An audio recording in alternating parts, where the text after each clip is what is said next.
Wake up people, I'm exhausted and welcome back to the channel. Today it's going to be a little bit different. We're going to be going over my video making process and mostly my editing process of how I get my videos from raw data to a finished and polished video ready to go up to YouTube and ready to be shown to the whole world of 125 people. So anyways, we're recording right now in OBS and this is not an OBS tutorial, but if you're wondering why mine looks like this and yours might look like half of this screen, it's because I have in your settings, if you go up here and you go to video, up here where it says base canvas resolution and output scaled resolution, you're going to want to set both of those to 3840 by 1080. And the reason why it's 3840 is because that's 1920 doubled.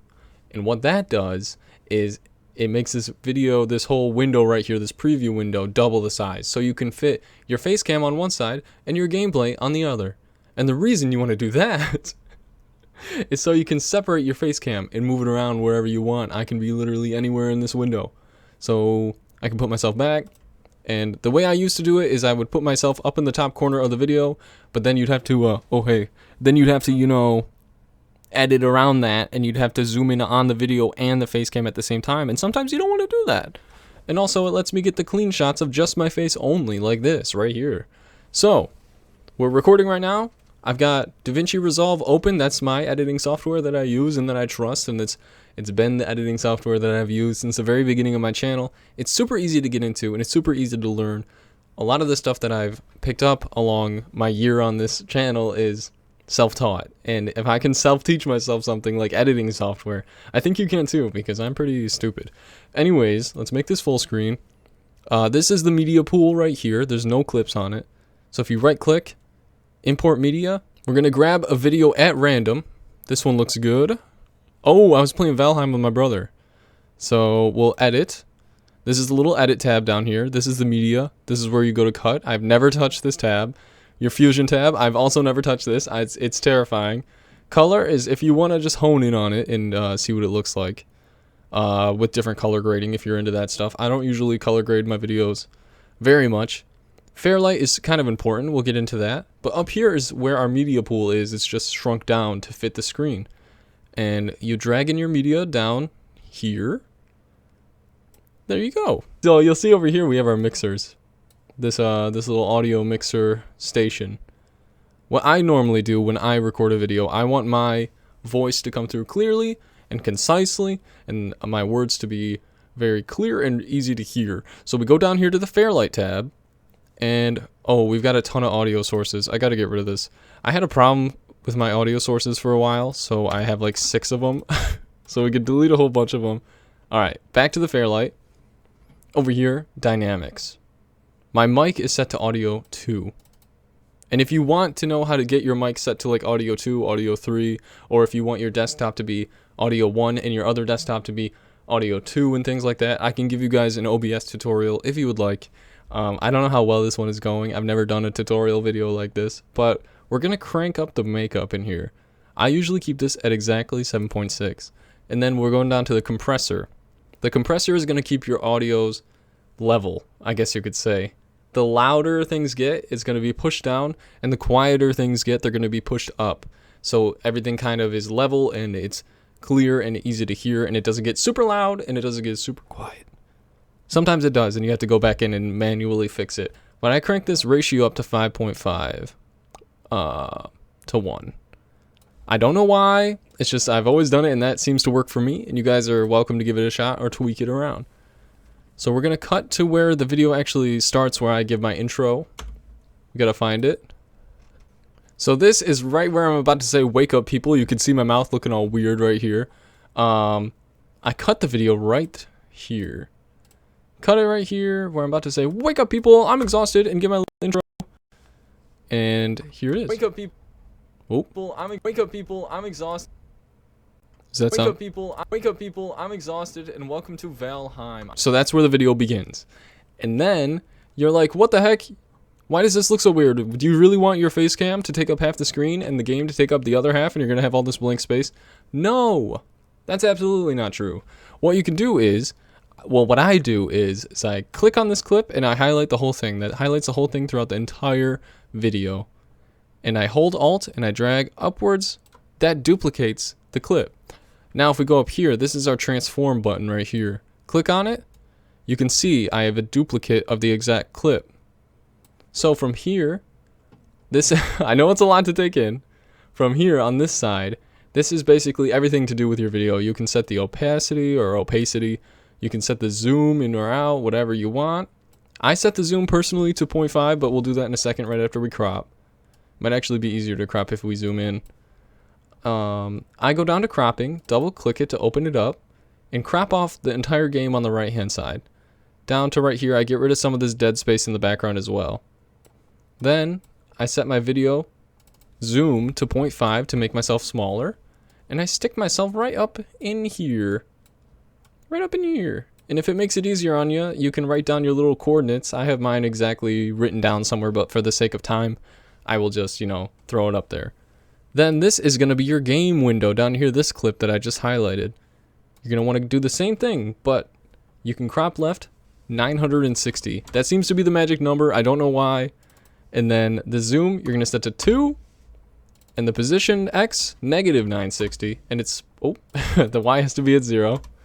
And there you go. The game is, after I adjust this, the game is perfectly in there. I know this is an all over the place tutorial, and things are getting really fast and quick, and things are happening all at once. Now, my face cam is up here. Say you don't want it there, though. I like it more on this side over here. You can do that. You just grab it, grab our transform, where you can move the video anywhere you'd like, and move it right over. I used to not be able to do that because I recorded the game and the face cam as one video, and it made everything hell. So something would be behind me, like my ammo count or my health bar, and I wouldn't be able to move my face cam out of the way. And when a video is really intense, like you have a small amount of health left and you're about to die, someone's pushing on you and trying to get you, it builds tension if you can see that health bar. So sometimes you got to move the face cam out of the way or delete it entirely out of the shot. So I'm going to throw my face cam back into that corner for now. Right up here. Yeah, and you just got to think about the tone of a video. How do you want the people to feel? What emotions you want to portray? If you want to close up, zoom in on your face. If you want it to be like a funny moment where you get your reaction and it's a zoom in or it's an up close. I can give a quick example of a keyframe. Keyframes are something that I've been learning a little bit and kind of struggling with, but I'm slowly coming around on them. And just know, just remember that everything that I know from Davinci is self-taught. So my way might be a little bit different than yours, and your way might be a little bit different than mine, and that's totally fine. So, say we want to close up zoom in on myself. I'm going to cut a little spot where I want the zoom to happen. I want it to be between this cut and this cut. The zoom in is going to be set to 2, and we're actually doing the same exact coordinates as the, I don't know why I keep saying coordinates, but the same exact variables as the video itself. And then we can crop this down to 960. It's the magic number. I don't know why. So now I'm taking up the whole screen. Say I'm about to say something super hilarious. We can set a keyframe, a transform keyframe, right? This is important. This right here, this little button right here, that's the keyframe. And normally what I do is I'll click the little right arrow key to go forward 1 frame. So this is 1, 2, 3, 4, 5, 6, 7, 8, 9, 10. And then I'll hit transform again. That is another keyframe.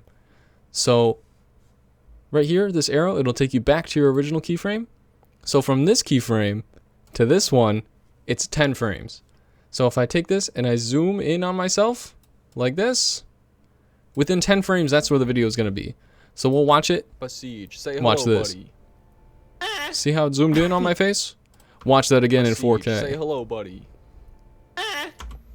Awesome. Now the effect is done. So when do we want the effect to end? What if I want to zoom back out of my face? After he says, so after he says, we can set another keyframe. Ready? Say hello, buddy. So that's where I want it to end. That's where you put another keyframe saying, hey, this ended. Then you can go forward 10 more frames or however more frames you want. There's 10. The more frames that you have in between keyframes, the longer it's going to take for your video to get there. So it'll be a slower zoom if there's 25 keyframes. It'll be a super fast zoom in if you have, say, like 5 frames between keyframes. And I hope you're keeping up, and I hope this isn't too much. But we can set the coordinates, the variables, whatever you want to call them, back to their original values. So this is 0.5, and then we can just drag it up to here. Oh no, actually, that is actually false. We can set this back to 2, 960, 0, and there it is. So now the whole effect looks like this. Say hello, buddy. See? Very clean zoom in, very clean zoom out. The way I used to do it was with this tool called dynamic zoom. That's okay for certain things, but you can't control how long it takes. I mean, you can to an extent, but you can't be nearly as precise as when you can be with a keyframe. I don't know if this video is gonna flop or not, dude. I've never done a tutorial video in my life, but if this helped you out with keyframes, if this helped you out with bringing in media to the media pool by right-clicking and doing the import media button, it's super easy and super fast. If this helped you with audio, if this helped you with anything to make your videos look a little bit smoother and a little bit better, I hope that it did, and I hope that it helped, and that's all that I want. But anyways, guys, I hope you have a great rest of your night. If you want content every Tuesday, Friday, and Sunday at 4 p.m., consider subscribing. I hope you have a great, wonderful, and beautiful night. Get some rest.